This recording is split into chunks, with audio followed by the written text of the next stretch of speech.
আজি আমাৰ এই চেঙা সমষ্টিত চেঙা ব্লক কংগ্ৰেছ আৰু গুমাবলবাৰী ব্লক কংগ্ৰেছৰ উদ্যোগত এটা বৃহৎ যোগদান কাৰ্যসূচী আছিল আৰু এই কাৰ্যসূচীত আপোনালোকে ইতিমধ্যে দেখিবলৈ পাইছে আমাৰ ২ নং ধুবুৰী লোকসভাৰ আমাৰ ভাৰতীয় জাতীয় কংগ্ৰেছ দলৰ প্ৰাৰ্থী আমাৰ অভিজ্ঞ নেতা জ্যেষ্ঠ নেতা কংগ্ৰেছ দলৰ ৫বাৰকৈ বিধায়ক আমাৰ প্ৰাক্তন অসম চৰকাৰৰ মন্ত্ৰী সন্মানীয় ৰকিবুল হুছেইন ছাৰ ডাঙৰীয়াৰ উপস্থিতিত আমাৰ কাৰ্যকৰী সভাপতি জাকিৰ হুছেইন শিকদাৰ ডাঙৰীয়াৰ উপস্থিতিত আৰু কেইবাজনো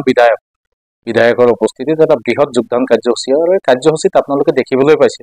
ৰাইজ উৎফুল্লিত আৰু ৰাইজে আনুষ্ঠানিকভাৱে মন খুলি ওলাই আহিছে আৰু ভাৰতীয় জাতীয় কংগ্ৰেছ দলক সমৰ্থন কৰিছে আৰু এই কাৰ্যসূচীৰ দ্বাৰা আপোনালোকে গম পায় যে অহা দিনত আজমল ডাঙৰীয়া যে ধুবুৰী লোকসভাত ফেক্টৰ নহয়, আজমল ডাঙৰীয়াক যে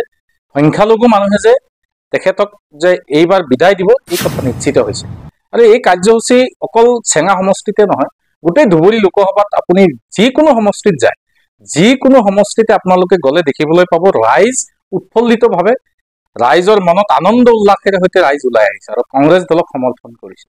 এতিয়া আজমল ডাঙৰীয়াৰ যিবোৰ বিৰূপ মন্তব্য, আজমল ডাঙৰীয়াৰ যিবোৰ যেনে ধৰণৰ কথোপকথন, তেখেতসকলৰ যেনেকুৱা ধৰণৰ বাক্যবান, এই বাক্যবানৰ প্ৰতি অসমৰ ১,৩০,০০,০০০ সংখ্যালঘু জনসাধাৰণ অতিষ্ঠ হৈছে।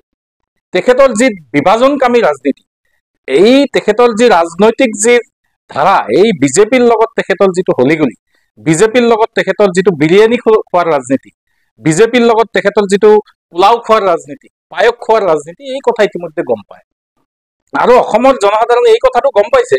যে আজমল ডাঙৰীয়া যেতিয়ালৈকে অসমৰ ৰাজনীতিত থাকিব তেতিয়ালৈকে বিজেপি অসমৰ ৰাজনীতিত থাকিব।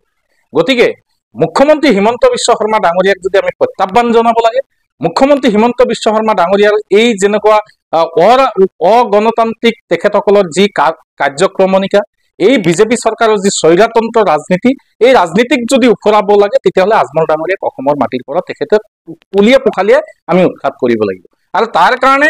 আমাৰ এই ধুবুৰী লোকসভাৰ এইবাৰৰ যি শক্তিশালী প্ৰাৰ্থী আমাৰ সন্মানীয় ৰকিবুল হুছেইন ছাৰ ডাঙৰীয়া এইবাৰ তেখেতক প্ৰত্যাহ্বান দিছে আৰু এই প্ৰত্যাহ্বানৰ প্ৰতি সঁহাৰি জনাই ৰাইজ উৎফুল্লিতভাৱে আজি ওলাই আহিছে। আৰু আজমল ডাঙৰীয়াৰ যিবোৰ কথা আপোনালোকে গম পায়, অসমৰ বিভিন্ন সংবাদ মাধ্যমে এই কথাবোৰ আপোনালোকক দেখুৱাইছে। আপোনালোকে সাংবাদিক বন্ধুসকলে যেতিয়া তেখেতক কিবা এটা প্ৰশ্ন সুধিব যায়, তেখেতে বোম খেদি সাংবাদিক বন্ধুসকলৰ ওপৰত আক্ৰমণ কৰিব আহে। সংখ্যালঘু যুৱকসকলক কৈছে যে মানে ছোৱালী দেখিলে ল'ৰাবোৰৰ গাত, মুছলমানৰ ল'ৰাৰ গাত তেজ গৰম হৈ যায়। এই আজমল ডাঙৰীয়াই যোৱাবাৰ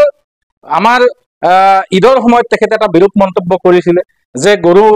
কুৰবানীৰ সময়ত তেখেতে যিবোৰ কথা কৈ থৈছে, এই কথাবোৰ অসমৰ জনসাধাৰণৰ মনত উমি জ্বলি আছে। আজমল ডাঙৰীয়াৰ মুখ্যমন্ত্ৰী, অসমৰ শ্ৰেষ্ঠ মুখ্যমন্ত্ৰী,